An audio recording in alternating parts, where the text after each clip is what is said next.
ઉત્તર પ્રદેશના પશુધન અને દૂધ વિકાસ મંત્રી ધર્મપાલસિંહે લખનૌમાં પશુપાલન નિદેશાલય ખાતે 15 મોટા ગાય સંરક્ષણ કેન્દ્રો માટે શિલાન્યાસ કર્યો।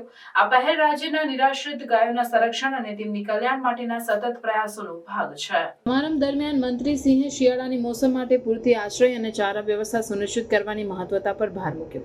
તેમણે અધિકારીઓને ગાયોને ઠંડીથી બચાવવા અને પૂરતો ખોરાક અને પાણી સુનિશ્ચિત કરવા માટે જરૂરી વ્યવસ્થાઓ કરવાની સૂચના આપી।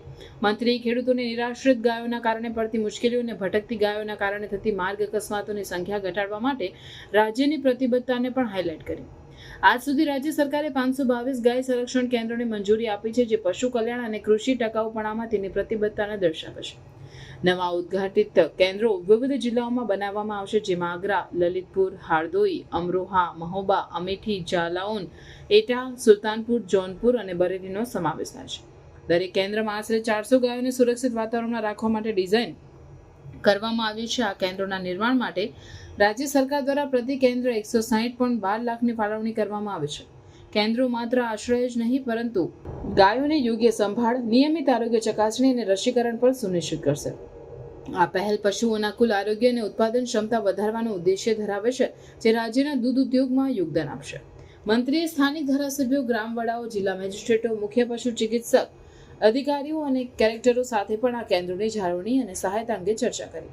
તેમણે તેમને જવાબદારી ગંભીરતાથી લેવા અને તમામ જરૂરી સુવિધાઓ સુનિશ્ચિત કરવા માટે પ્રોત્સાહિત કર્યા। મંત્રીએ ખેડૂતોના પાકને નિરાશ્રિત ગાયોથી બચાવવા અને આ પ્રાણીઓના કારણે થતી માર્ગ અકસ્માતોની સંખ્યા ઘટાડવા માટે સરકારની પ્રતિબદ્ધતાને પુનરાવર્તિત કરી।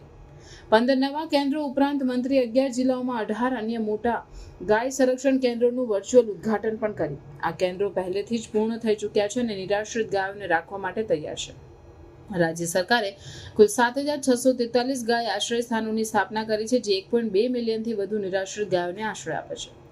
મુખ્યમંત્રી યોગી આદિત્યનાથના નેતૃત્વ હેઠળ ઉત્તર પ્રદેશ સરકાર પશુધન અને કૃષિ સમુદાયના કલ્યાણને પ્રાથમિકતા આપતી રહી છે। આ ગાય સંરક્ષણ કેન્દ્રોની સ્થાપના આ લક્ષ્યને હાંસલ કરવા માટેનું મહત્વપૂર્ણ પગલું છે, જે નિરાશ્રિત ગાયોના સંરક્ષણ અને કલ્યાણને સુનિશ્ચિત કરે છે, જ્યારે ખેડૂતોને સહાય અને ગ્રામ્ય જીવન માર્ગોને સુધારે છે।